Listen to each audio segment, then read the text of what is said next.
Welcome, my friend. Thank you for joining me. Let's begin. The morning routine of Jesus. Before the world ever knew his name, before the miracles, the sermons, the cross, Jesus rose in silence. When the world was still dark and the city had not yet stirred, he stepped into the stillness, not as a ritual, but as a lifeline. This wasn't a morning routine to feel better. It wasn't about productivity or checking boxes on a self-help list. This was war. It was communion. It was a return to the fire of his purpose before the noise of men could dim it. When others slept, Jesus met with the Father. And from that secret place, the world would never be the same. You see, people want the power of Jesus, but they ignore the place where he found it. They want the authority, but not the altar. They want the strength, but not the solitude. They want resurrection, but they skip the garden. The garden is where it begins. The morning was his temple before he stepped into the synagogue. That hour before dawn, that was not rest. That was readiness. When Mark wrote, "And in the morning, rising up a great while before day, he went out and departed into a solitary place and there prayed," he wasn't reporting a one-time event. He was exposing the furnace of Christ's strength. That great while before day wasn't just about quiet. It was about clarity. It was about returning to the voice of heaven before responding to the voices of men. Before he spoke to crowds, he spoke to the Creator. This is the secret power buried beneath the surface of every moment of Christ's life. He began his day with submission, not strategy. And now you, in your life, in your battle, in your calling, you wonder why your soul is weary, why your thoughts are heavy, why your decisions feel clouded. It's not because God is silent. It's because the volume of the world is louder than your time in the wilderness. You've mistaken scrolling for seeking. You've traded intercession for interruption. You've replaced the upper room with a to-do list. But Jesus never did. When he woke, he didn't grab attention. He sought alignment, because the greatest battles of the day are not won in the daylight. They're won in the dawn. Let me say that again for the soul that's on the edge. You do not conquer your day when you walk into the meeting or the office or the battlefield of the ordinary. You conquer it when you bow your knee in the silence of morning and heaven begins to speak over you before the world does. Jesus wasn't hurried. He was hunted. Every moment people pressed in on him. Demons cried out.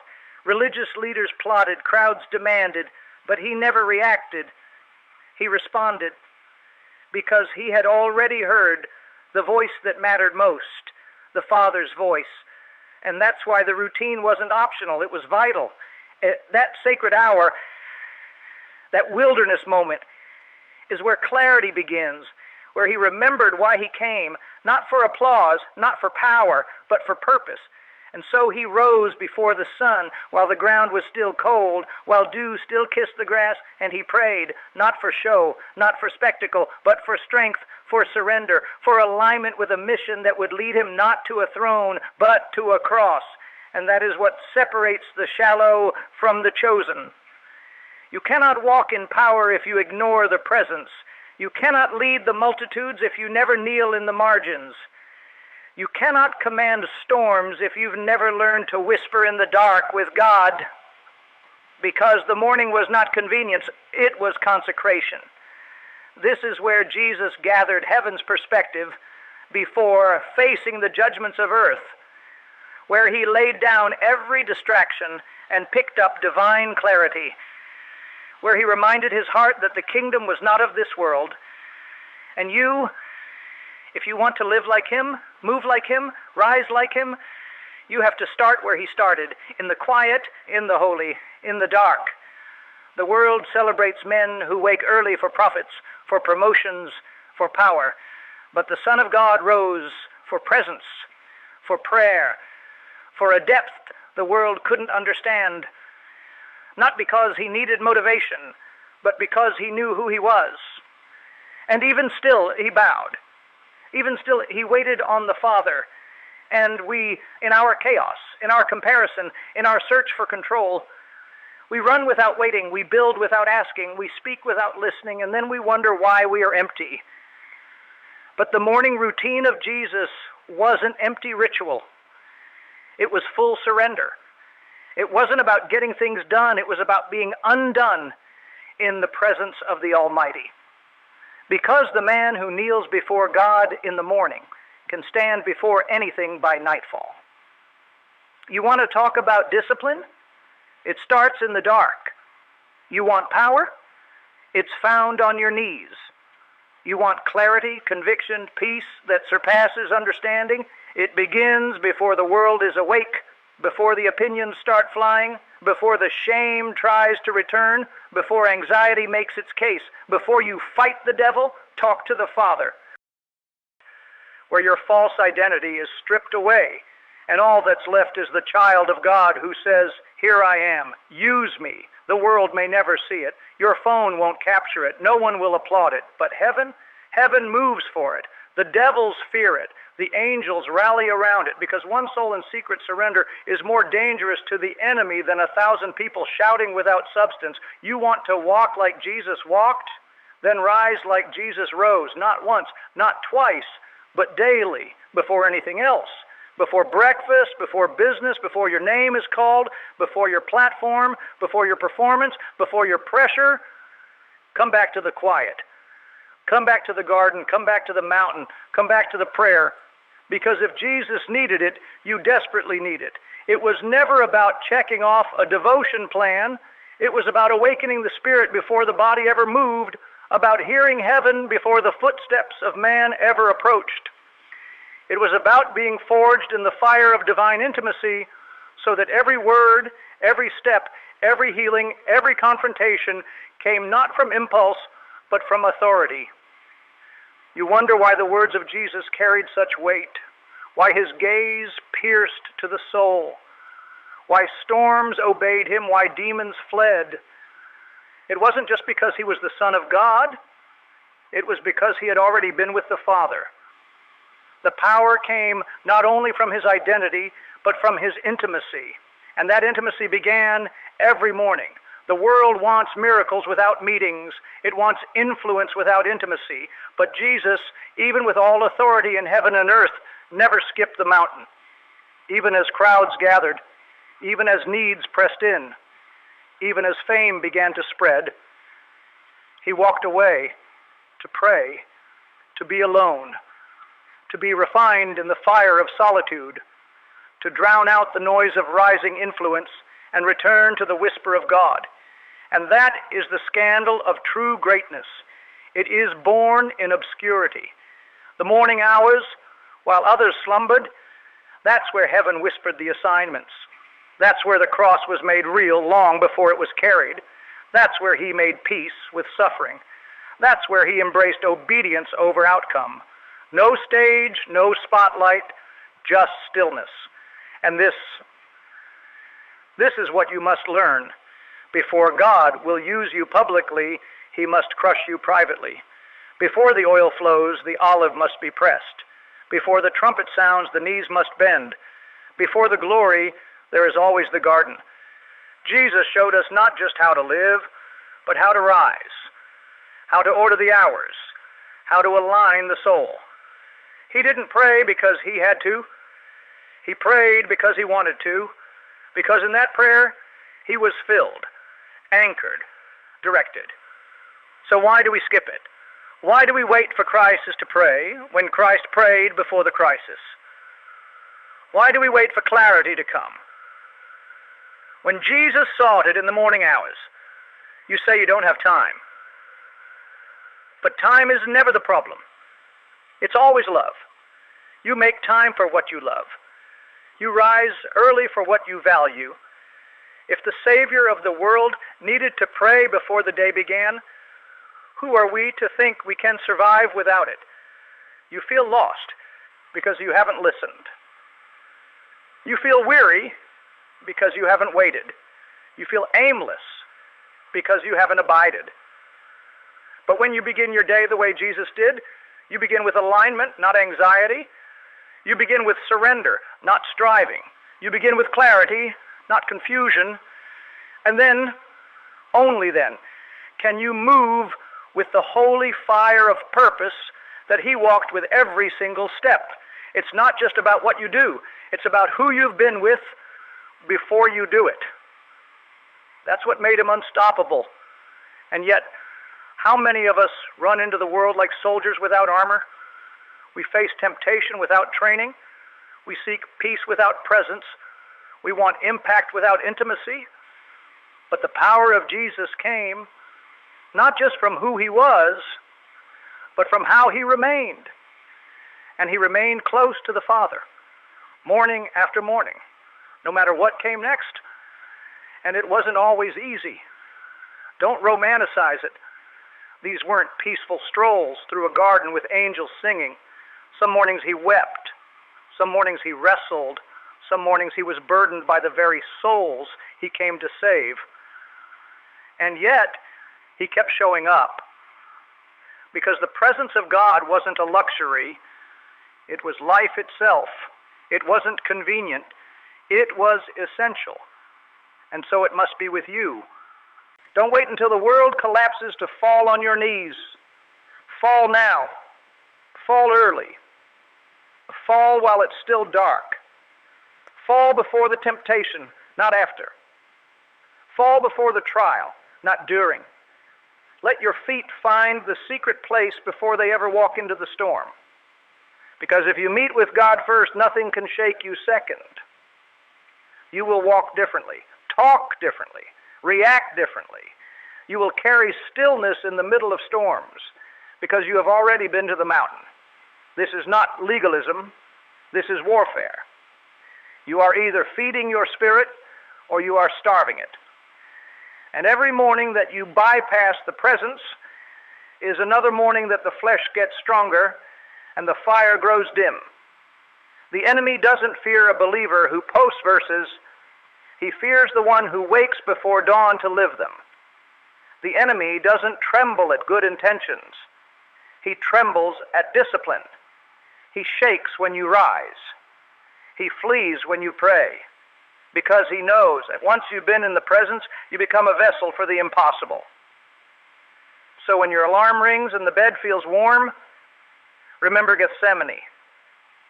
When your eyes are heavy and the coffee hasn't brewed, remember the garden. When you feel the pull of routine and the rush of responsibility, remember the Son of God rising in darkness just to hear the Father's voice before the world demanded his own. That's what changes everything. Not motivation, not hustle, not ambition, but obedience. That's the rhythm of heaven. Obedience in the early hours. Submission before strategy. Worship before war. That's where transformation begins.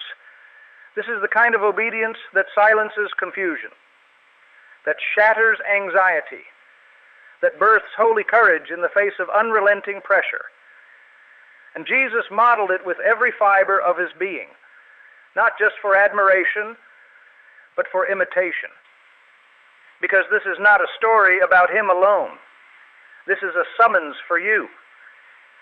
You who are being called out of the noise.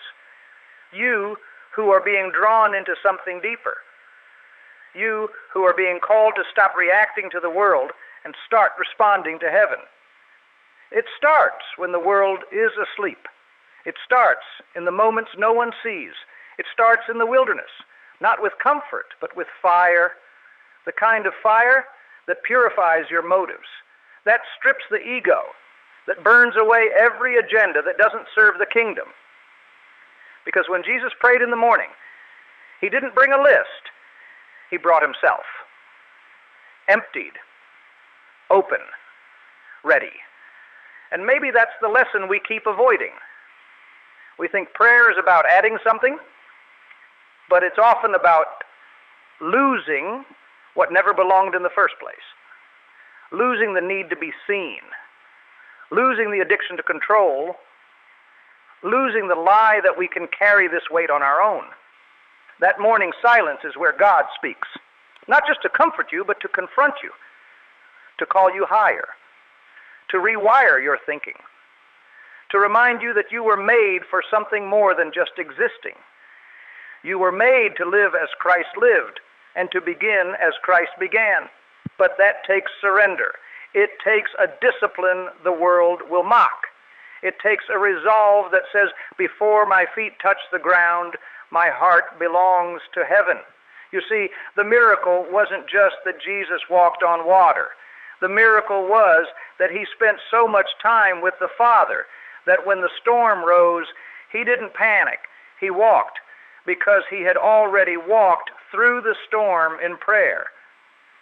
He had already faced the wind in the secret place. He didn't perform for approval. He moved from intimacy. And that's where the power lies. Not in charisma, not in knowledge, not in talent, but in closeness. The kind of closeness that comes when you prioritize presence over performance. That's what the morning gave him. Unbroken access to the Father.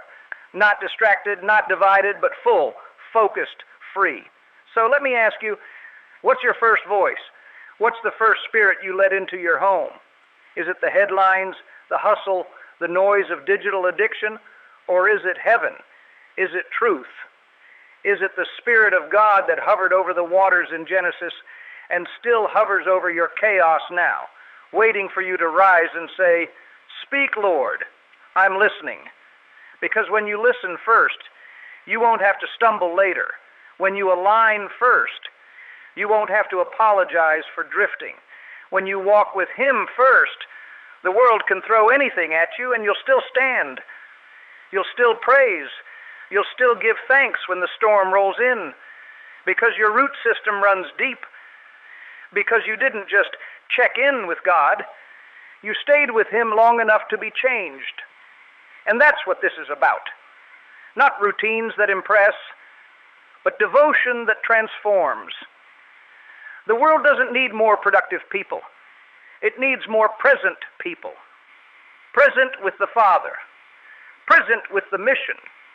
Present in the moment. Not just chasing some idea of success, but surrendered to a reality far more eternal. So wake up early. Not just to start strong, but to stay steady. To build an inner world that can't be shaken by external waves. To remember every morning that the Son of God, in all his power and glory, chose prayer over prestige. Chose solitude over spotlight. Chose the mountain over momentum. Why? Because he knew the battle was not out there.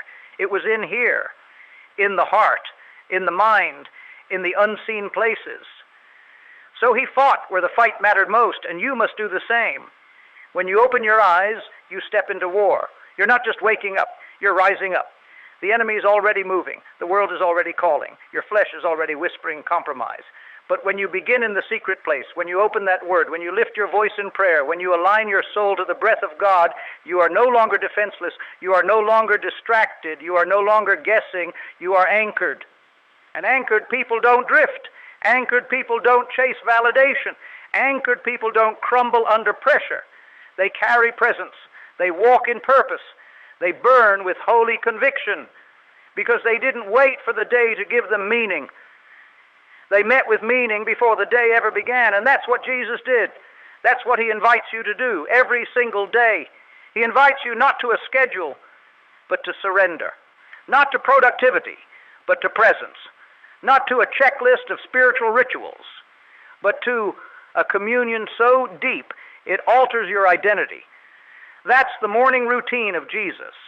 It's not a task to accomplish, it's a fire to step into. And fire changes everything it touches. It purifies. It consumes. It marks. And once you've been in it, people will know.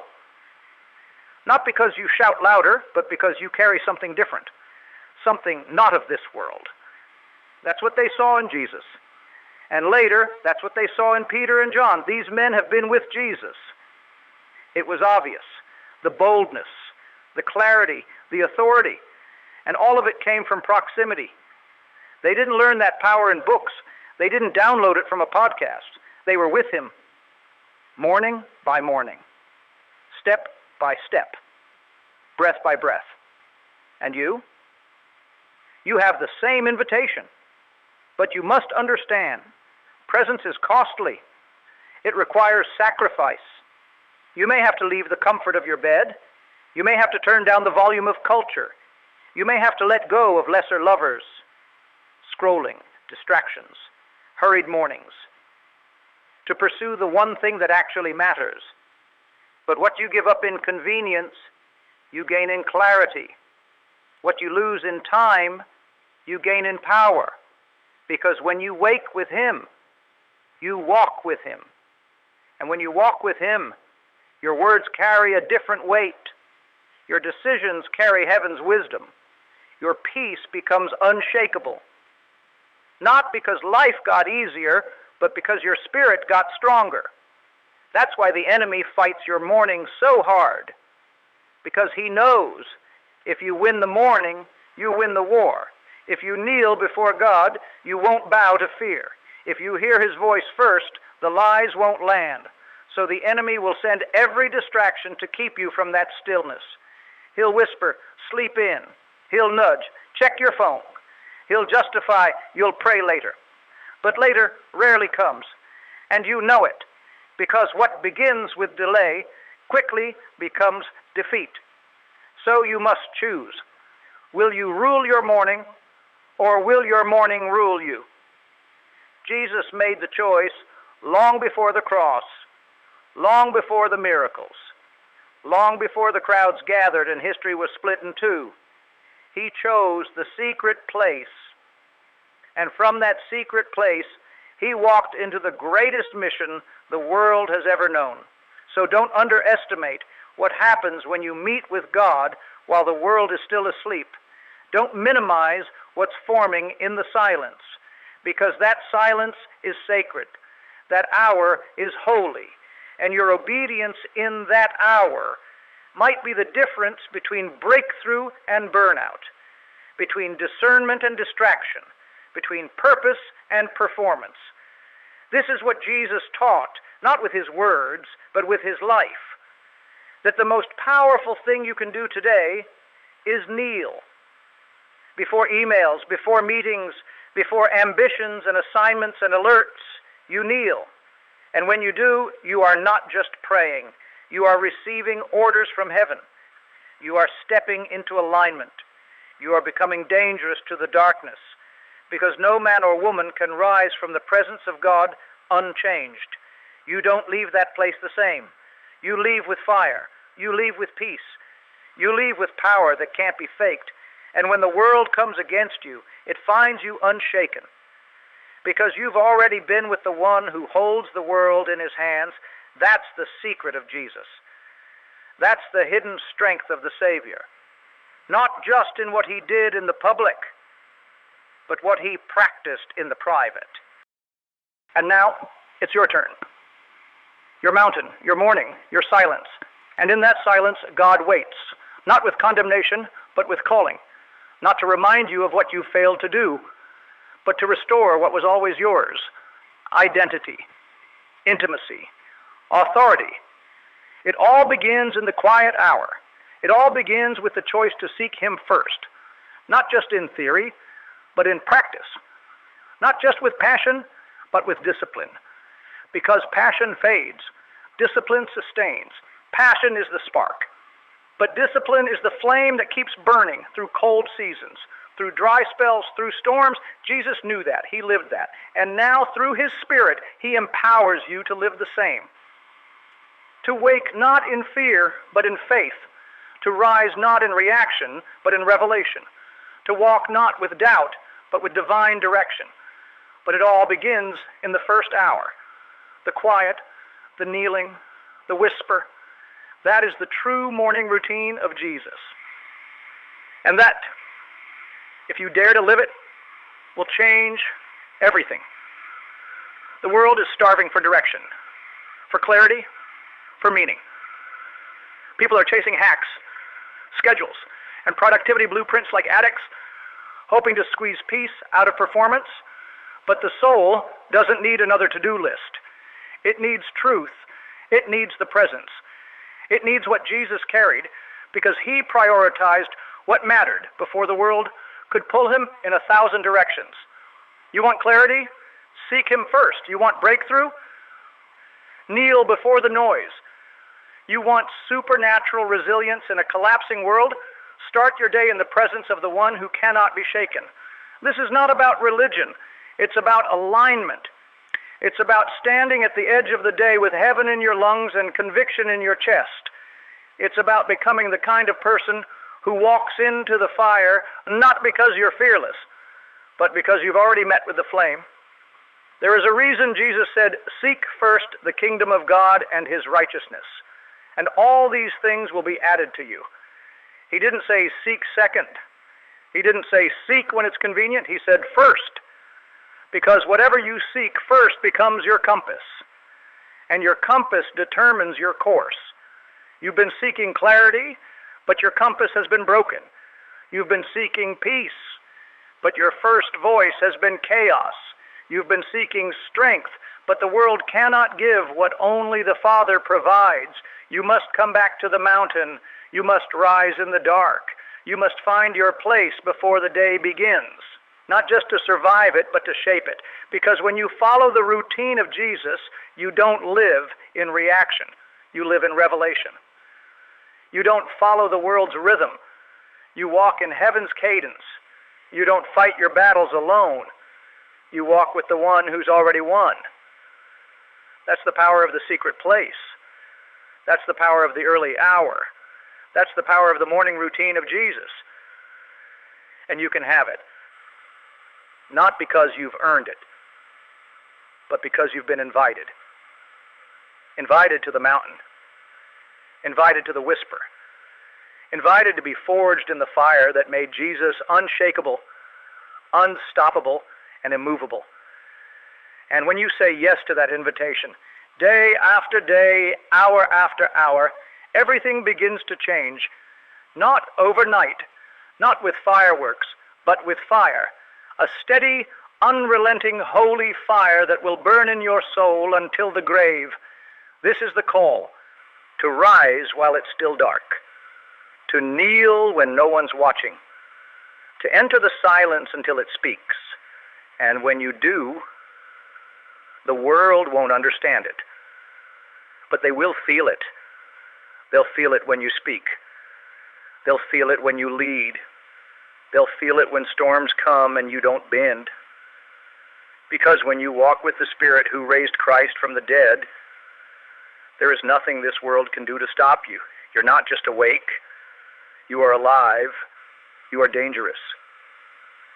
And you are exactly who God intended to unleash on this earth. Not to blend in, but to stand out. Not to chase comfort, but to carry the cross. Not to follow culture, but to follow the King. And the world will take notice. Not because you are loud, but because you are lit. Lit with the fire of heaven. Lit with the oil of devotion. Lit with the strength of one who has been with the Father while the rest of the world was still asleep. This is the way. This is the pattern. This is the narrow path Jesus walked, and you are called to walk it too. So tomorrow, when the alarm rings, when the bed feels heavy, when the old habits whisper, remember the mountain. Remember the silence. Remember the Savior who rose early, not because he had to, but because he wanted to. Because he knew before he could carry the cross, he had to carry the presence. So rise and meet with God, not just to prepare for the day, but to be transformed by the one who holds it. Because once you've been with him, you'll never want to start the day any other way. And once you've been changed in the secret place, the world will never be the same. Thank you for joining me today. Please like and subscribe and comment below. We would love to know if this helped you in any way. May the Spirit of God be with you.